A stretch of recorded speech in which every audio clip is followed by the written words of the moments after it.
Hey guys, ECRG here, back with another episode. I've got a very, very special guest with me today who's going to tell us a lot about different things in clinical research, including her background, as well as some of the products and things of that nature that she's going to be sharing with us and the community at large. So without further ado, I'd like to welcome Tiffany Ashton to the podcast. Thanks for being here, Tiffany. How are you? Thank, thank you. Happy to be here. So first, I want to go ahead and get into, I guess, your background in clinical research. So could you tell us a little bit about your background and I guess what made you interested in clinical research and kind of give us an overview of how you started and how you got to where you are today? Yeah. Right out of high school, I had moved from Los Angeles to San Diego to attend San Diego State University, and I was looking for a job, part-time job, something to supplement while I was going to school, and I applied for a admin assistant job at a site management organization. And that was my first exposure to clinical research trials. I had never heard of the industry at all. And it just so happened that I applied for an admin assistant job at a site management organization, and they were doing clinical research trials with various doctors within the industry. Or within the community for industry studies. So that's how I got my first exposure, kind of just fell into it. But, after about 1 month on the job as an admin assistant, they said, hey, would you like to learn a little bit more about clinical research? And I said, yeah, totally.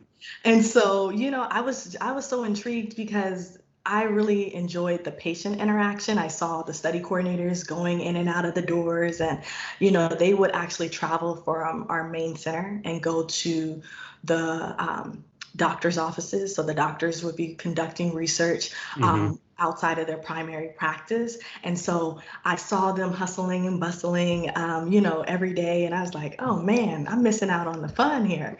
Hmm. And so when they offered me to just say, hey, are you even interested? I said, of course, so at that time, I just really started to observe and shadow. And I took some medical terminology courses because I didn't know, you wanted to brush up on the various protocols that you were going to be speaking about.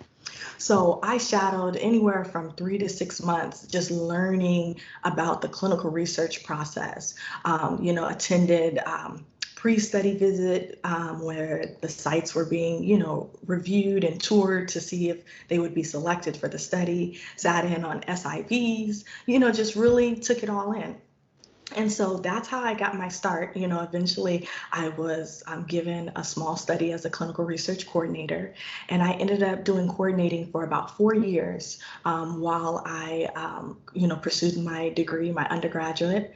And then once I completed my undergraduate, I had 4 years experience and a degree. And so that's when I started to really branch out and say, what else can I do in this industry? And so Hmm. that's where I went on to be a CRA, so a clinical research coordinator. Oh no, clinical research associate, sorry. And then, through the years, I kept getting opportunities to be a study manager, like a clinical trial manager. I got opportunities to be an unblinded CRA. And then I also got opportunities to be an unblinded CTM and a project manager. So over the years, all in all, I've been in since 2003, so 18 years. I started in August 2003, so 18 years in the industry. Um, and then along the way, I did get my master's in clinical research at UCSD.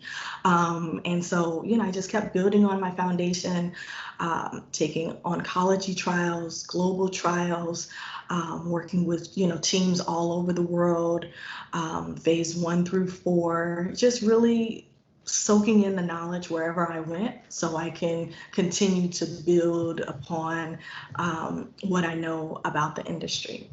And so that's where I eventually ran into a group of clinical research professionals who were toying at the idea of Clinicentials, and they had already had the foundation laid. And so that's where I really joined their team.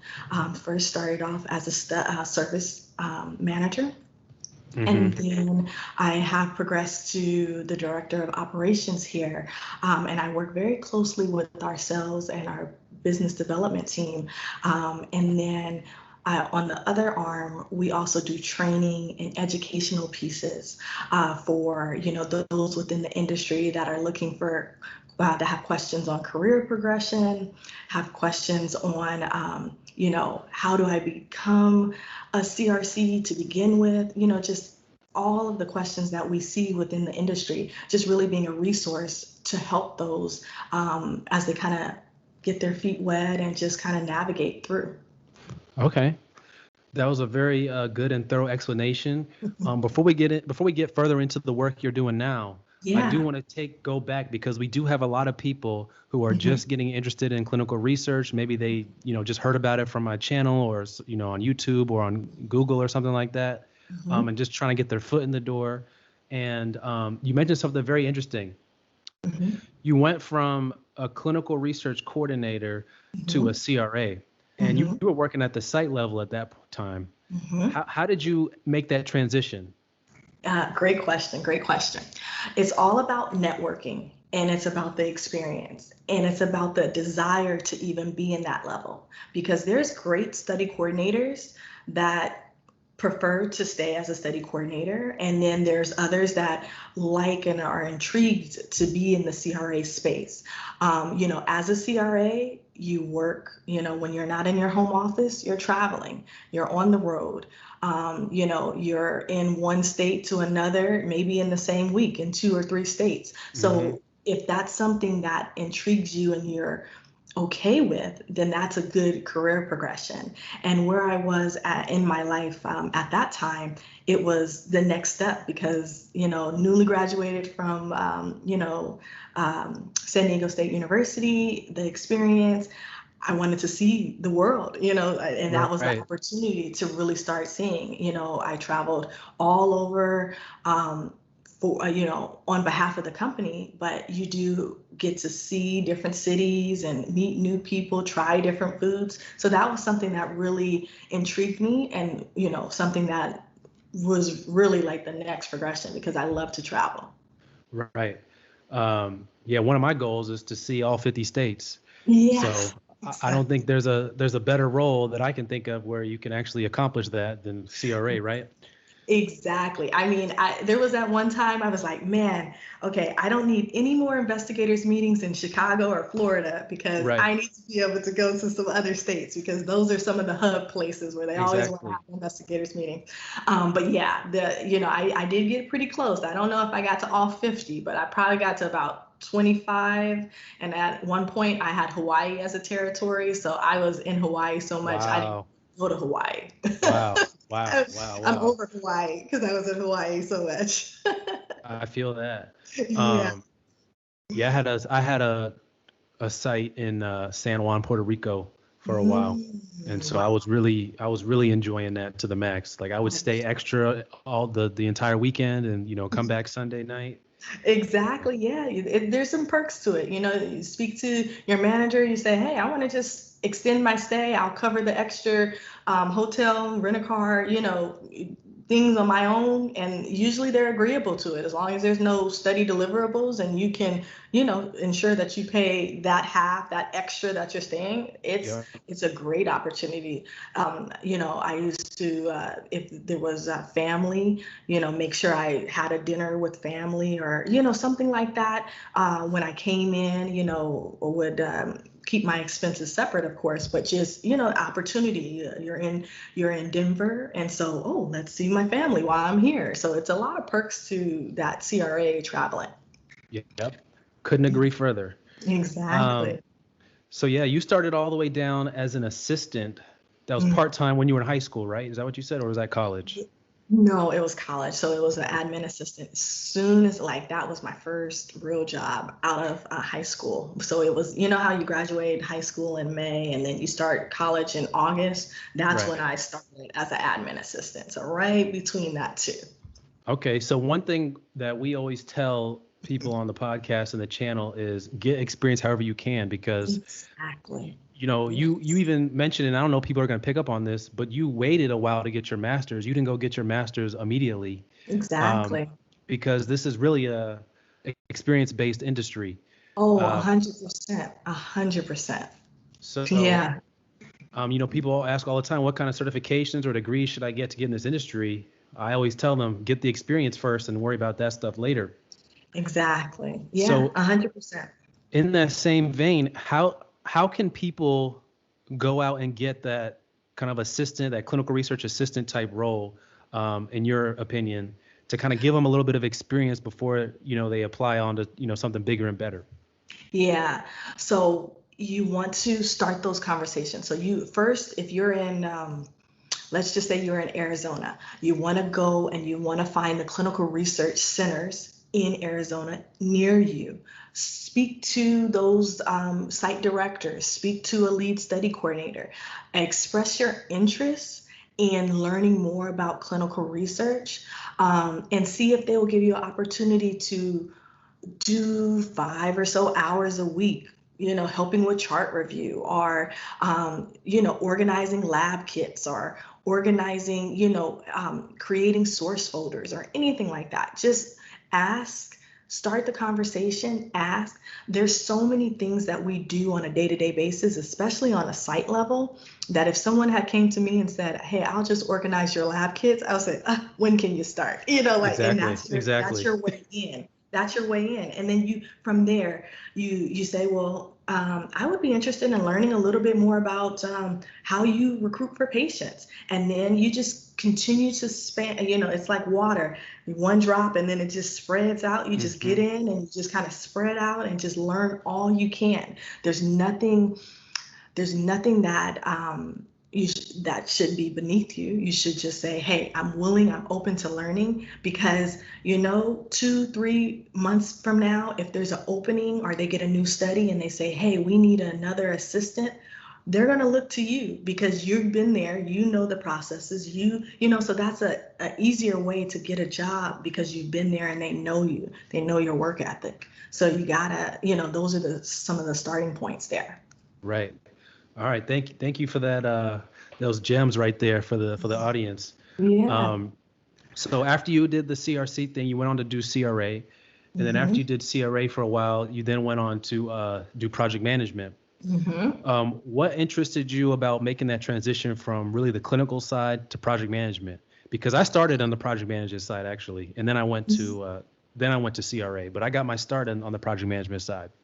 Yeah. Well, see, everyone has a different direction. So Exactly. at that time, I think I was starting to lean towards family. I recently married and, starting to lean towards, hey, kids and, kids being in the pipeline and, can I really keep up this 8 to 10 days on site as a CRA? And so that's where I started thinking, okay, where am I going to be in 5 years? And what do I need to start doing now? Because that's, you can't just say, okay, I have kids, now what? You got to start planning a little bit Right. ahead of time. So that's Right. where I said, okay, so what can I continue to do in this space, but and make an impact, but not necessarily travel as much. And so that's when I learned about the clinical trial manager.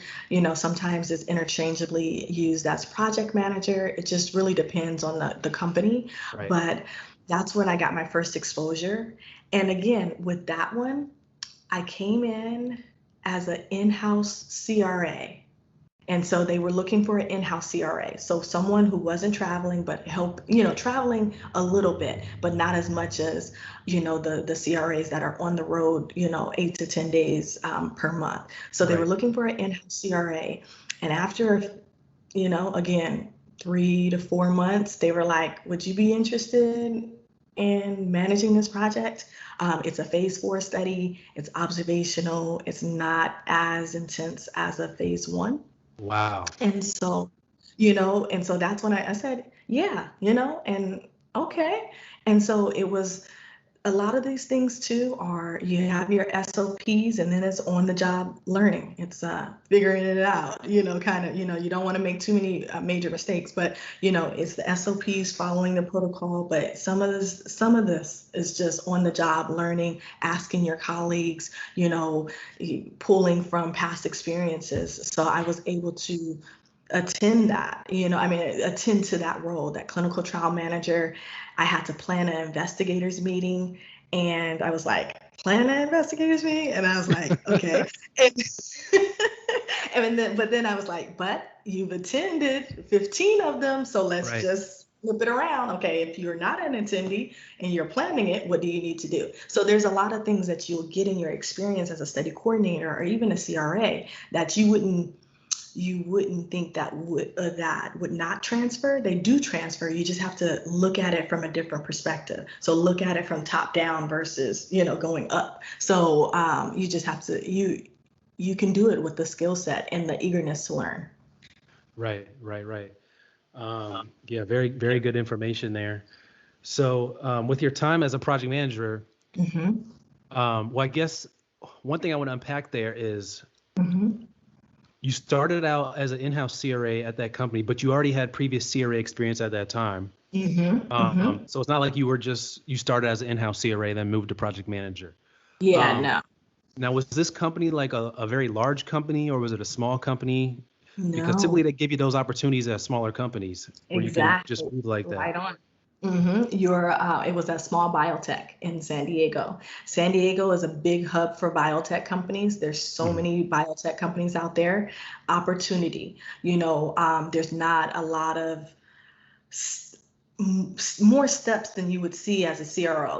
CRO, you have to come in, you have to, show 2-3 years experience before they will bump you up to the next level.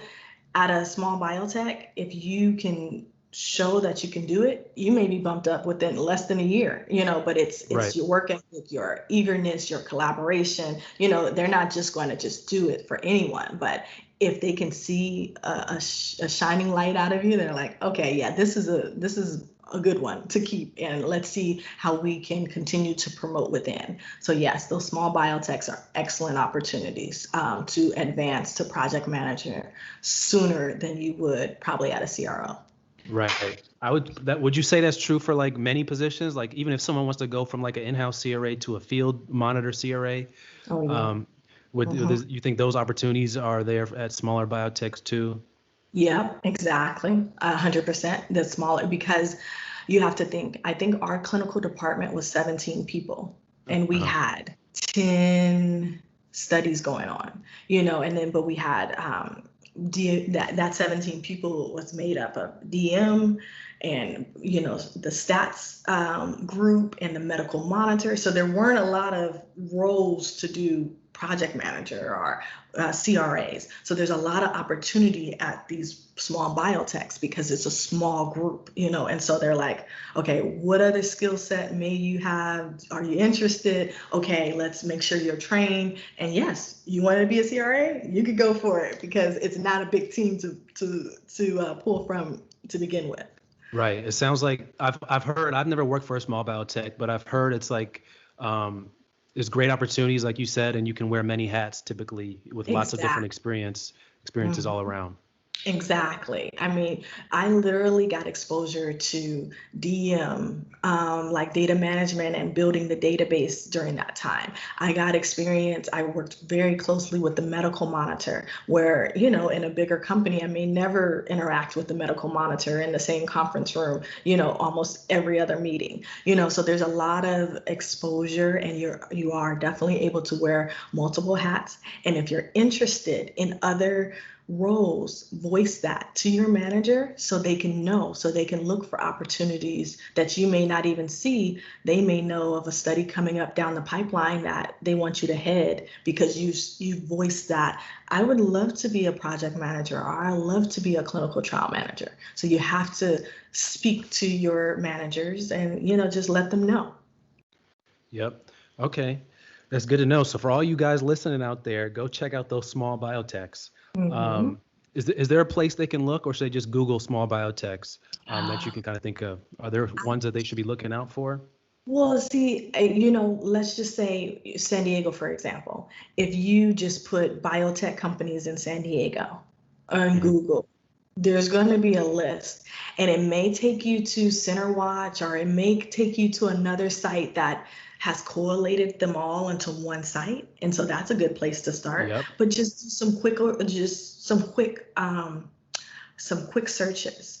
So yeah, clinical research recruiters. The clinical research recruiters, they're very good too. If you have some experience and you're looking to make your next move, they're not necessarily good for brand new people.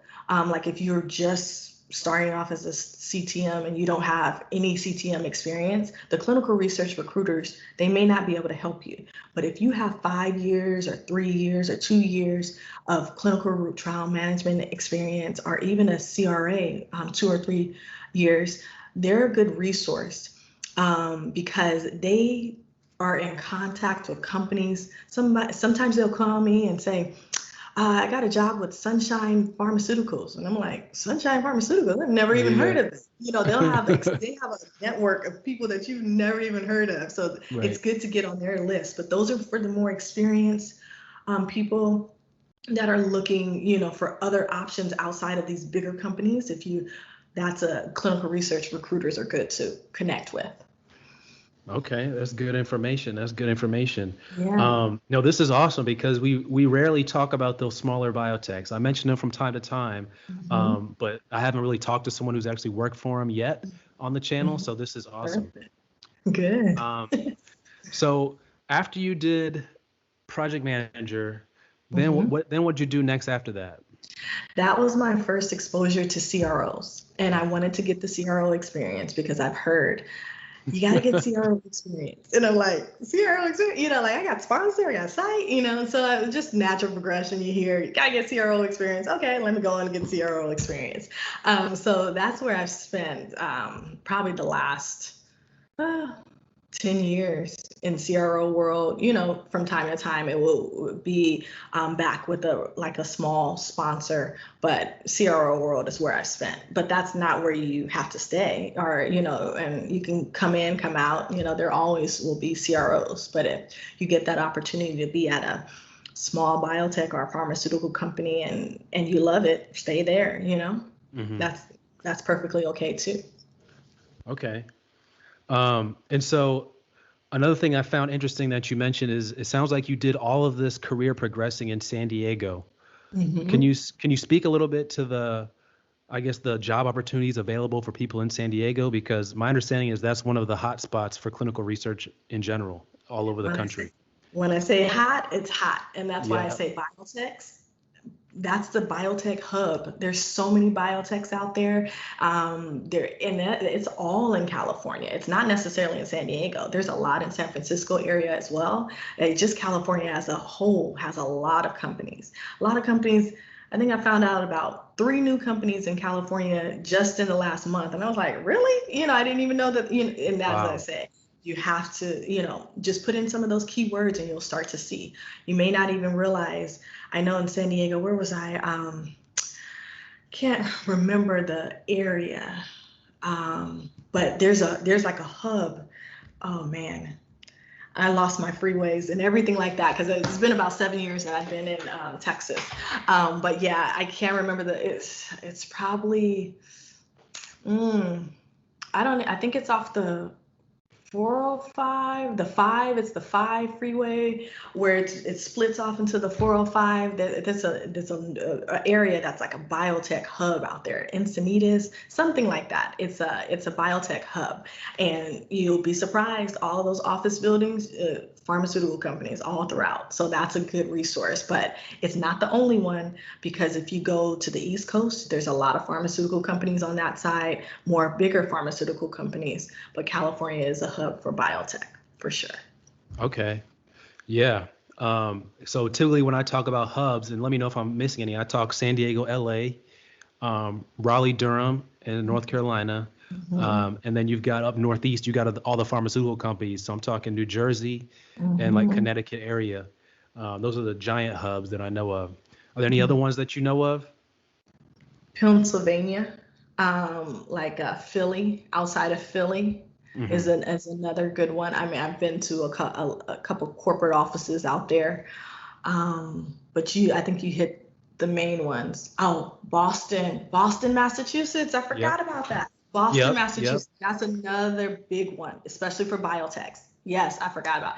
Yeah, I forgot about that. Boston is a big hub. Massachusetts. Yeah, I hear a lot of companies coming out of Boston. Okay. Yeah. Yeah, those are good. And then for people to, I guess, if they're going to relocate, you want to relocate to one of those places.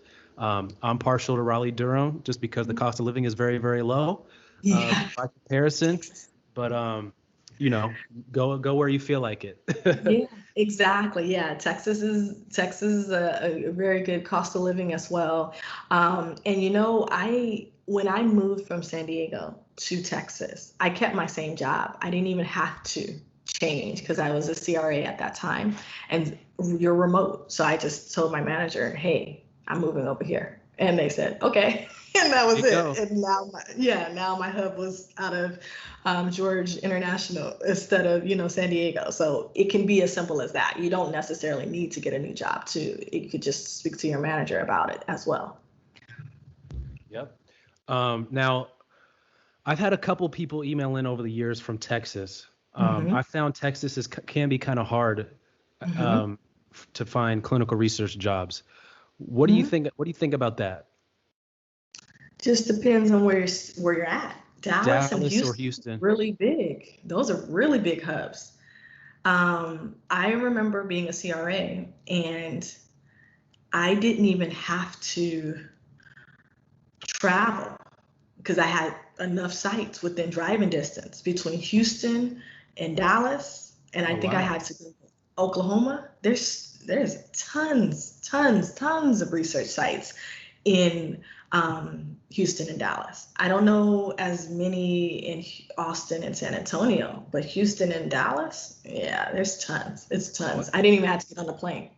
Well, I guess I was referring more toward like CROs and biotechs and pharma companies because, when you're Mhm. first getting started, you're most likely going to have to go into the office. They're not just going to, well, maybe after COVID, it might change, um, Yeah. but typically you're not just going to be working from home immediately when you first start in the industry. So it was either you work for sites or are there other opportunities for biotechs or CROs in the Texas area that you found? Yeah, okay. So that's a good question. So a couple of things. Usually when I had to go in for training, I had to go into the main headquarters. So the Raleigh, North Carolina, the Mhm. Philadelphia, the New Jersey.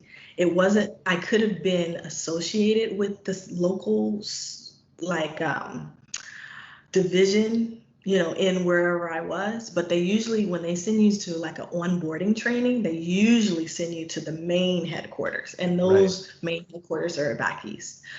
But here recently, I haven't had to go in for a training, man, 7 years, 8 years. So I think more so the new higher orientations are online. So you technically can be anywhere and you just have to ask during the interviewing process, what is your onboarding like? What is your onboarding? And sometimes they'll tell you, oh, you have to come in for a week or you have to, oh, it's all online. And they'll tell you during the interview. And that's a good interview question at the end when they say, do you have any questions? And you say, what's the onboarding process like? And then they'll tell you, oh, you have to come in for new hire orientation, or you have 3 to 5 weeks to work on your SOPs, etc. So I would say don't let that stop you. I would just say do some research, but sites availability in the Texas area, plenty of sites. CROs or pharmaceutical companies, you really don't need to be in the same state as that company. They're hiring people remote all the time. But if Exactly. you want to go in the office, then yes, you have to be in the office where that place is.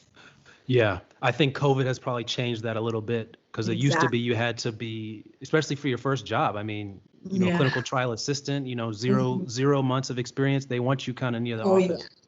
But Exactly. now Yeah. things First. have probably changed a little bit. They might be more open to more remote work from the beginning. So Exactly. that only helps everybody else. Uh, Yeah, yeah. so And and I do want to clarify there for the study coordinator and the research assistant positions, those aren't typically remote positions. Those are in office. So you do yep. need to be wherever you're going to get that opportunity to learn about a clinical research coordinator role or a research assistant role, you got to be there and you have to be willing to go in because that's a hands-on type of job. You have to see patients, you have to, process lab draws and ECGs, and that's a hands-on type. That's not one that you can do remote. That's not a typical remote job at all. But some COVID caveats, but that's a hands-on job. Yep. Exactly right. Mhm. Because I know even in the height of the pandemic, and it's coming back a little bit now with the Delta variant, Mhm. um, they were coming into the office, a few days a week. They still had to come into the office to, Yeah. do patient stuff. Mhm. But of course, they were working remotely when they didn't have to do that. Exactly. Yep. Exactly. Yeah. I used to have clinic days Monday, Wednesday, Friday, and then Tuesday, Thursdays. I was doing my classes, and then in the afternoon, I would come and do paperwork. So yeah, there are typically where the study coordinators schedule it, where you are not in clinic every day if you can help it, and you do have some paperwork, kind of get yourself organized and together days as well. Yep. So, so for someone who is looking to get into clinical research, Mhm. what kind of advice would you give them right now? Especially someone with all your experience that you've had. What kind of advice would you give them? Couple of things. I would say do some research, and there's plenty of YouTube videos, literature online. What role do you want to go and be in? Because your pathway is going to determine. I mean, there are some that overlap, but you don't want to spend 5 years as a study coordinator if ultimately you want to be a data manager. Like, there may be some ways around to shorten that, not to say that you could just go straight into data manager, but there may be some ways around it. But so you want to get clear on what interests you. Do you want to be a CRA? Do you want to be a study coordinator? Do you want to be a project manager? Do you want to be in regulatory? Do you want to be in what is it? You want to be a clinical trial associate, where do you want to go? And then you have to backtrack to say, okay, how do I get the experience in order to get to my goal? And so, study coordinator is a good stepping stone because from there you can branch into CRA. Then from CRA, you can go to CTM. And then, you can also, if you're a coordinator, you can go to you can go the clinical trial assistant way and then go to CTM that way. So coordinating is a good base, but it's not necessarily the only one depending on which way you want to go. Okay. Great advice there. Great advice. Yeah. Um, so let's switch gears a little bit here. So what kind of work do you do at Clinicentials now? Because we've gone over your whole career path thus far, and Mhm. now you're working at Clinicentials. So what are you doing at Clinicentials now? Yeah. So if you can hear from our conversation, I have a passion for clinical research. And then my experience, been at the clinical research coordinator role, I've been at the CRA role, and I understand, there's so many things to do in a day. When I found Clinicentials, it spoke my language because they provide tools and resources for clinical research professionals. So tools to make their job more easier, more streamlined, to really help everything that they have to balance out, everything that they have to do in a day. And so it really speaks to those at the ground level that makes such an impact that the studies cannot go on without the study coordinators and the CRAs. It really helps make their job a lot easier. And so being in those previous positions and understanding those pain points, when I found the Clinicentials team, I said, wow, yeah, I want to be a part of this because I have a passion for teaching. I have a passion for helping people. And so that's where over the years, from service manager to director of operations, using my skill set and my knowledge within the industry, I'm able to add to the team and really help the team create tools that will help the team and the clinical research professionals benefit from. So that's how I got associated with it. You know, as you get older in the industry, you really want to start aligning with your passion. What's your fuel? What gets you out of bed every day? You know, like that's the kind of thing. And so that's what Clinicentials is for me. And so our signature product are the CRA audit notes. And so you've been a monitor, you know. Do you use these yellow sticky notes, or have you used these yellow sticky notes? Yep, got some right here. Yeah, exactly. So, you know, you're a monitor, you have 8 hours on site, and you're just, you know, some sites are pristine, no issues, very minimal issues. Some, you literally every page you're like, oh, I gotta flag this one. I'm just, you know, you're just going flagging. And to you as a monitor, that slows you down a little bit. You know, I mean, well, a lot of it, depending on how many charts you have, it slows you down. And then as a study coordinator, when the study coordinator and the doctors come back in and they just come to 200 of these yellow sticky notes, they're like, oh my God, where do I even start? You know, because I've been a study coordinator and I'm like, I got patience. I can't deal with this. You know, like, let me put this to the side. You know, but the CRA audit notes, they're color coded. So this one is a please complete, and it has check boxes. So date as a late entry, header, initials, page number, patient number, signature as a late entry, and then it has a blank section. So imagine you're checking a source document and it just has the whole visit is missing little pieces, and you're like, oh, I can't just keep writing, please complete, please complete, please complete. You can use this, tear it off, stick it, and then you just check the boxes that you need to do. So it's faster for you as a monitor. And then when the study coordinator comes in, they know, oh, please complete, that's an orange one. Protocol deviation, this one is red. So if you stick these protocol deviations out there, that's something that a coordinator would say, oh, what did I do? Let me action this one a little bit faster. You know, you may have a serious adverse event. So we have 16 phrases that are pre-printed and they're different colors. And so they really speak to those that are on the receiving end and also for those that are leaving them to make sure that everyone's efficiency is increased there. So that's what the product is. And there's some monitors, they've shaved 2 to 3 hours off of their monitoring day using our products. And as 3 well hours. 3 hours because they have that many charts. I mean, you know, like if I have a chart here and you know, it's a mock source chart, but if you're just to write so this is patient initials and patient ID is blank. So if I was to sit here and write, please complete patient ID, patient initials, that took me 30 seconds, 20 seconds, something like that, versus if I just pulled this here, put it there, and it's done. You know, check off my 2 boxes and I go on to the next page. You know, like, and that's how it sits out, and it's so much easier. You know, when I like that it's color coded too. Yeah. Because it draws your eye in to whatever it's saying on the side.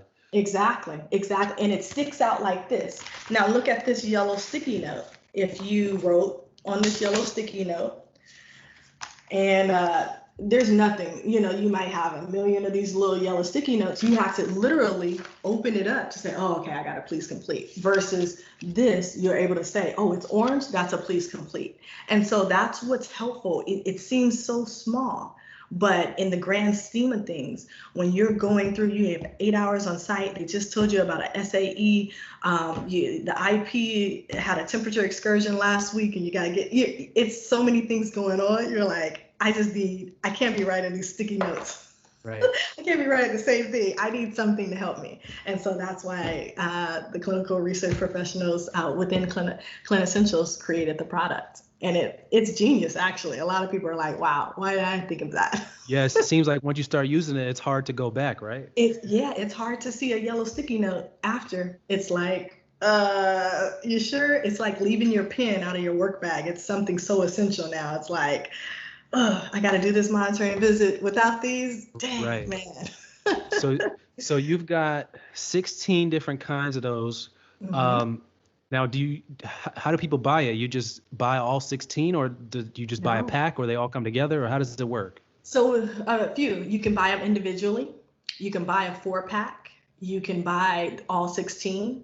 And the phrases, it depends on what study you're on. If you're an unblinded CRA, you may want, please add to the drug accountability log. Please reconcile, please clarify temperature excursion. As an unblinded CRA, you may not need all 16 phrases. It's the ones that you typically use, the phrases that you would typically write that those are the ones that you can choose from. So you can get all 16, or you can choose the ones that suit you in the phase of your study.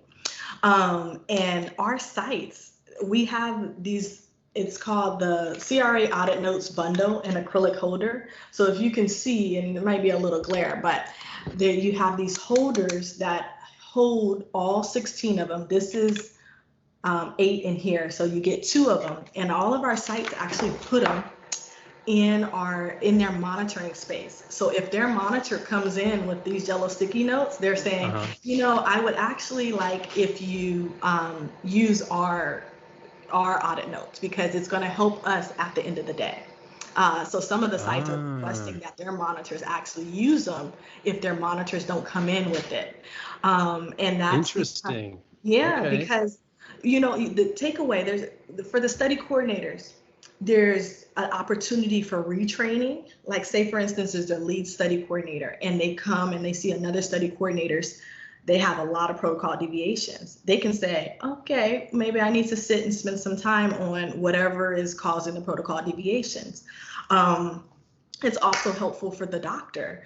The doctor comes in with 2.5 minutes of their time. Okay, what do you got for me? And you're like, trying to summarize. You can say, oh, please complete. Please clarify. SAE, please report to the IRB, because of the colors are popping out at you.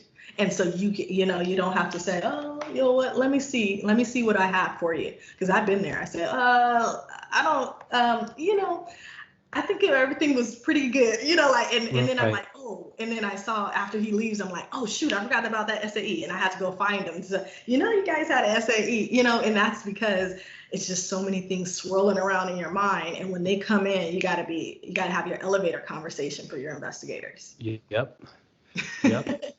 So we also offer some ancillary tools. We have an action item pad, which is like a carbon copy pad. So you can write your action items once. This is old school. I'm dating myself. We used to have carbon copy CRFs before eCRFs happened. So you guys don't remember. Some of you guys don't even remember that. Carbon copy CRFs, we had to send them in, and they used to send our queries via fax. But that is old school. Yeah, that is old school. But carbon copy action items. You write your action items down once. You give a copy to your study coordinator. You keep a copy for you writing your trip report. So that's helpful, because sometimes you can't find or you don't have access to the copy machine. So you want to have your tools when you're on site. And then this visit to-do list is another tool. You can pull it off. You can make your little checklist of what you need to do when you're on site, and then any notes on the back. So it just helps streamline, because you got to hit it. You got an 8 o'clock flight. You got to hit it when you get in there, and you don't know what you're going to get when you get there. That's true. Yeah. Okay. So could you show us the acrylic thing with the 8 notes again? And could you read off some of those, because we didn't get to read all those? Which some of the phrases are you have? So this would be for the research sites, and they would put it in their monitoring location.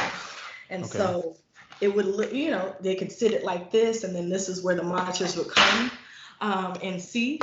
But we actually, with every purchase, you get this quick start color guide. and it has all the phrases. So it's pocket size, so you get two. Here's a little small one. So you could put this in your pocket, or put this in your pocket, or you can put this in your lab coat. And so when you're coming back and you're checking out this, if you're a study coordinator and you're checking out, you're like, okay, I see some reds. Oh, well, shoot, what is this red? Yep. You know. So yeah, so the phrases are: please complete, protocol deviation, per the source, please reconcile, prior to the next visit, per the ECRF, please clarify, please file, please report to the IRB/EC, temperature excursion. Oh, I like that one. Yeah, exactly. Right? I like that one. And then concomitant medication, please add to the drug accountability log, adverse event of special interest, serious adverse event. And then we even have a blank one. That is, if we didn't have one of your phrases, here's a blank one. It has this, it still sits out like the other notes would sit out. It doesn't have a color bar, but you can write if there's another phrase or something else you want to discuss that wasn't covered, is blank. And then we also have a few others that are currently in design. We have a 1572 one. They're gonna love that one. So it's like the check boxes, but it's for 15. It's like this, please complete, but it's for 1572. Okay. So we're continuing to add to them as well. But okay. Yeah. Any questions that I can help answer? What are your thoughts about it? Tell me, what are your thoughts as a CRA? It sounds good. I'd love to try it. Okay. Try out a few of those notes and see how my coordinators like it and how I like the system. Yeah, exactly. It definitely sounds like it would be an improvement on the normal system and the normal sticky notes. And I think it definitely would keep things a lot cleaner and clearer, and probably more time efficient for everybody, the coordinator and the monitor. Exactly. So it definitely seems like it would be good. Yeah, definitely. We'll have the team send you a set to try and give your feedback. I would love to, and because then I could do a full review on it for the channel and let everyone else know how I liked it too. Exactly. Yeah, that's great. Yeah, because everyone is used to the normal sticky note method. That's the one everyone, I guess, gets taught when they first start, and I guess it's the easiest to continue doing. Yeah. Who knew there was a faster system out there? Exactly. I mean, and even for transitions between CRAs and study coordinators, if one study coordinator leaves and the next one has to take their place, these also help with just that transition piece. It's like, oh, okay, I know what I'm stepping into a little bit more than just having to literally go through every yellow sticky note to see what the action is. So there's a lot of different little small things, but once you're like, oh man, actually it can help with that too. And our newer CRAs, if you're a new CRA and you're kind of still getting your monitoring legs and you're like, okay, I see an action, but what do I need to do here? This is a good tool as well. I also had a question about I had two thoughts come to my mind. One, I don't know if I'll say on here. Maybe we'll talk about it offline. Okay. But my other question regarding that is, what other products do you guys have regarding, I guess, CRA Streamline and things of that nature? Yeah, so we also have a tools padfolio. So it's I didn't bring a sample of it, but it's basically the CRA can choose 4 audit notes of their choice, and it's in a leather bound padfolio, so you can stick it into your work bag. And so if you're a CRA that only uses 4 notes primarily, that's great, you can have it. And then it also comes with a mini size visit to-do list and also action item pad. So it all fits nicely in your padfolio, and you can just put it in your work bag. It has a pin, and you just have everything kind of concise there. We also have a traveling bag for the 16 notes. So if you're a CRA and you want to drop them into like a zip bag, you can put that there. And then we're continuing to have get feedback from our users. this would be good. I really wish we can have that. So we are just getting started. We have not completed our mission there. We're just there to really help streamline as much as we can between the CRAs and CRCs. But also QA and QC personnel use our products, sponsor representatives, line managers, CRA line managers, when they go out to do those monitoring visits with their CRAs. There's a lot of different roles that use our products as well. Okay. So who do you find primarily, I guess, sorry, can you hear me? Yeah, I can hear you. Oh yeah, I was saying, who do you find primarily is buying the products? Is it CRCs and CRAs? Because I know I lost you for a second. Oh, am I back? Can you hear me? Yeah, I can hear you now. Okay. Yeah, I was saying, who do you think primarily buys these?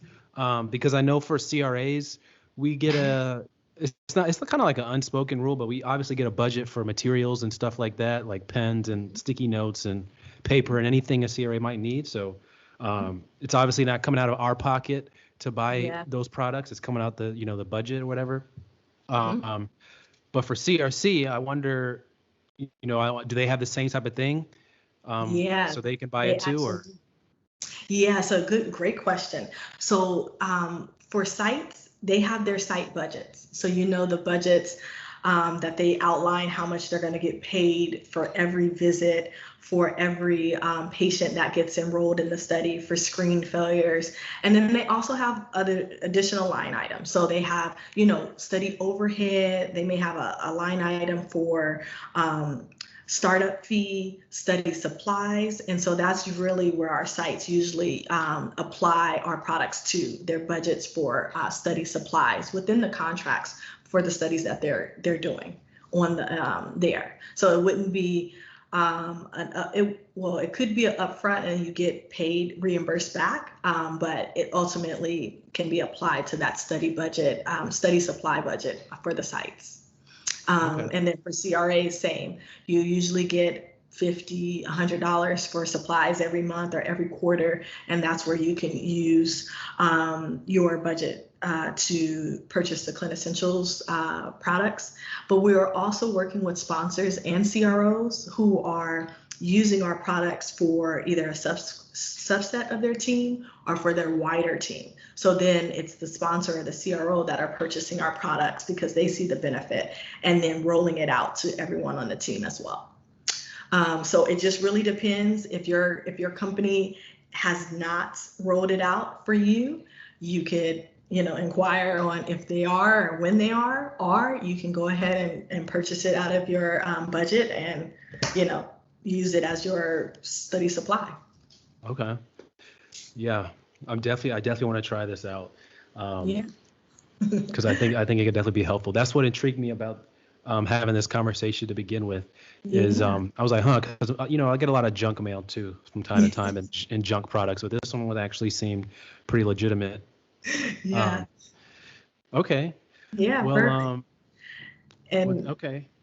The last thing that I'll add is, we have sites too that we're working with, even though they're doing eSource and eReg, they still have a need and they see the value of our product because there's still, some sites still keep that shadow chart or paper chart and they're not 100% eReg or 100% eSource. They still like that because there is a need here or there for them to use yellow sticky notes. And so that's where our product will improve that yellow sticky note process, even if you're so-called electronic. Right. So, where I currently am employed, the sites do not have eSource yet. I was at ACRP in 2019, and that was the first time I really even heard of eSource. I know. And I guess it's going to be the future, but still not widely used yet that I've seen. Yeah. Exactly. You spot on. I heard about eSource maybe 15 years ago, and it's a slow transition because, like, as you said, all we know is the yellow sticky notes. So that's where we're going. All we know is paper source. So It's going to be a slower transition. Some sites are going to be quick for it, but others are going to be slower to transition. But you still need efficiencies at this time right now. You can't wait 5 years from now and just be underwater with paperwork until then, until the eSource comes. So, you still advance with the times. And this is a good stepping stone because we do have soon, probably by the end of the year, hopefully, we'll be able to launch our electronic portal. So using our whole Clinisentials methodology with these sticky notes, we also will have an electronic platform. So if you're a remote CRA, you can still send the query to your study coordinator remotely and still be within the clinical, the Clinisentials, using the color code, the coordination, et cetera. So we are thinking about the future and doing the electronic version as well. That was actually one of my questions I forgot. Yeah. So remote work, obviously we're going to be doing a lot more of that due to COVID. I mean, we're already going in that direction. Yeah. I think COVID might have definitely enhanced the speed at which we're moving in that direction. Exactly. So yeah, if like literally, I want to study right now where my on-site monitoring window is 26 weeks. Woo. Yeah. So it may not make sense for me to spend all the money on, those sticky notes when I'm not really going to be using them that much, only being on site so little. So what do you think about that? And I know you mentioned briefly a minute ago, you guys are working on the new platform, but that's going to change things a little bit. Yeah. So what do you have to say to that? So a couple of things. You still want to, even though you're going out every 26 weeks, that's even more so that you want to know what's going on and have clear communication. So when you come back in 26 weeks later, you want your actions to be addressed. You don't want them to still be sitting there on yellow sticky notes because they couldn't decipher if it said protocol deviation or Panera delivery, like they're like PD or, like, what is this? I don't even know what's on this note, so so even though you're going out less frequent and you're having bigger gaps, you still want them to, when you come in 26 weeks, how many patient visits do you have? You may not be able to be there one day on site. You may have to be there 2 or 3 days. So the volume of work is going to be big. So you still want to hit it with your efficiencies. You don't have time to sit there and write out on yellow sticky notes because you're only here for a certain amount of time and then you're coming back, half a year later, 6 months later. So it's even more so, there's going to be a lot of change in staff, maybe in that 6 months, there could be CRA turnover, still same kind of process. You want to have the tools in place. So whoever steps into that site 6 months later or a year from now, they understand what's going on and they don't spend that time trying to get up to speed. So there's still an advantage there. And a lot of sites use it internally to audit their records and speak to each department too. That's another aspect. So it may not, for the CRA, it may not be used as frequent, but it's still good. And then for the study coordinators in the site level, it's even better because maybe the study coordinator is coming in on a Monday and the investigator is coming in on Tuesday. She or he can flag serious adverse event. Please clarify, lab assessment needed. That's the new one coming. And they can talk to each other even though they're not face to face. So there's still an advantage to it. Okay. Yeah, that's a really good point about the turnover and it being really clear, if there's a protocol deviation or SAE or report this to the IRB.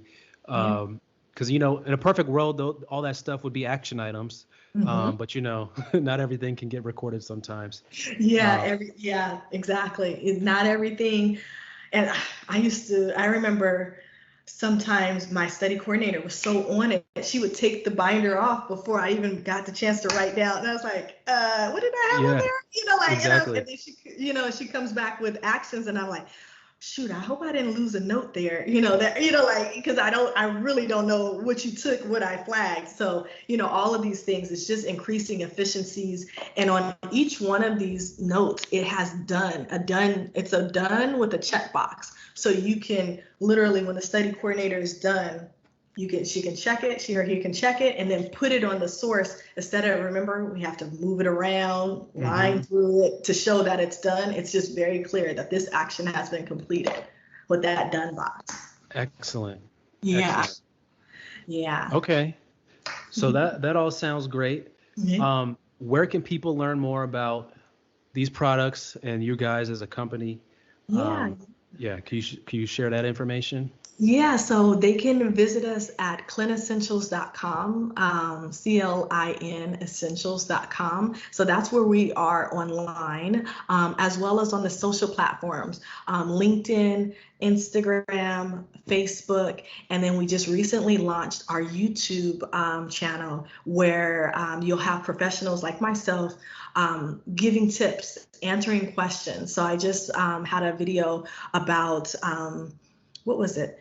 It was how to prepare for a monitoring visit as a CRA. And we get that question often for some of our newer CRAs that are just getting started. And they're like, well, how do I prepare for a monitoring visit? So we answered that, gave some tips, showed them.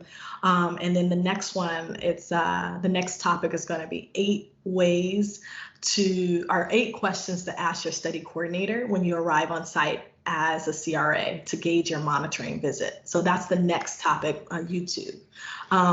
That's a great video topic. Yeah, exactly. So, we're all about sharing the information because, we find that a lot of people too, they're at their home office and they're not sure who they can reach out to. And they're like scared maybe to ask the question, but they have questions and they're good questions and it may stop their productivity, because they're like, well, I don't know how to do that. And that's where we want to be, where Clin Essentials is here to help where we can. And, some of those guidances that your manager may not give you, like 8 questions to ask your study coordinator, they just say, do a monitoring visit. They don't say how to do the monitoring visit. And so those are the things that we can, from the experience level, just say, hey, ask them these 8 questions. This is going to help you. This is how you prepare for a monitoring visit. Get your manila folder, have your things for your doctor, so those kind of practical tips are very helpful and what the industry is missing. Yep. I agree. Yeah. Yeah. So I've done a small amount of videos. I don't know, maybe like 5 to 10 on like some nitty gritty stuff like that. But most of the questions I get in my email are about like, getting into the industry, things like that, and getting into different sectors of the industry and stuff like that. Yeah, exactly. It's good, but once you get in, then what? Exactly. Who's telling you, like, okay, I got through the door. Okay, now what? What do I do with this computer? And so that's the thing. That's where we're missing. And that's where a lot of people, especially right now, it is crazy out there. It's there's so many open positions and not enough people. And so you may get the role, but they may just throw you right in and say, start monitoring. And you're like, like, and who's going to break it down to you? Like, okay, get your work bag, put your folder in it. Yep. That kind of thing. So that's not all companies' training is created equal. I know for my start, I went to a monitoring boot camp, actually, and down in Florida. I forget the name, but it was great. It was a week long. It was great. Yeah. Great. So that's how I got my start. Exactly. I got my start similar. It was a 4-day boot camp, but they went through scenario questions. They went, they really helped me at least give me the foundation, but not every company does that. And I will tell you, small biotechs and smaller companies, some of those training programs, they don't have necessarily. So if you do get in that way, you really got to make sure you reach out to your network and get some support, get you a mentor, because they're going to say, okay, you want this clinical trial manager role, but we have some SOPs, but we're not going to tell you how to do some of those day to day. And that's actually a good segue because Clin Essentials, we're working on a clinical trial manager certificate program where you can learn how to be a clinical trial manager. So that's something that's not out there right now. And a lot of people are in need, either being thrown into the position or, wanting to be in the position and not knowing what it entails. That's something that we're working on as well there. Okay. Wow. A lot of gems you dropped in this episode today. A lot of gems. Yeah, sometimes working at home, you're like, I want to talk to somebody. So yeah, it's great. Anytime. If there's any questions that you have, I'm on LinkedIn. I take questions through DM, different things like that, and then we'll open it up to the network. And we said, how do you prep for SIV just recently? And everyone they loved all the tips, and everyone was adding, bring a sweater because you don't know how cold it's going to be. Just everyone adding tips. So we do that a lot on my LinkedIn page specifically under Tiffany Ashton. So yeah, definitely, we're here to help. We value everyone's contribution to these clinical research trials, and we just have to be here to support one another. That's it at the end of the day. All right. So you mentioned your LinkedIn. You mentioned the clinicessentials.com to check out your products that you have. I'm definitely going to put all this in the notes in the description of the interview when it goes live. So thank you so much for being here today, Tiffany. Do you have any last things you want to leave with the people before we sign off? Yes. Okay. So a couple of things for our ECRG group. We're going to I'm going to connect with you to give a special code. So you'll get a nice, probably 15-20% off of your purchase of our Clinicessential products. We'll do 20. I'll work with the teams to say 20% off of any purchases that you do. And now, do you open up your recordings for comments under the actual video? They can comment under YouTube. Yeah, on YouTube. Okay, perfect. Not on the podcast though. Okay, so under YouTube, we'll do, let's say, the first person to comment and the seventh person to comment will get a free one-on-one with me if you have any questions career-wise, any questions role-wise, anything like that. So that's the first person to comment, the seventh person to comment, and let's just throw it out, the 23rd person to comment. So that's an added benefit because you got 18 years experience, and I can help you if you have career questions.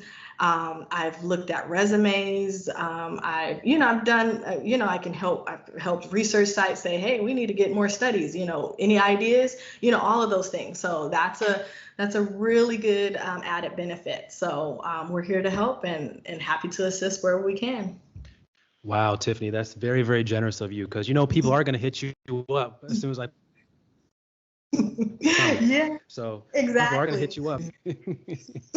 Exactly. Yeah. So definitely, we have a Clinicessentials LinkedIn page, and we have, you can also find me on LinkedIn as well. So connect with both of those pages.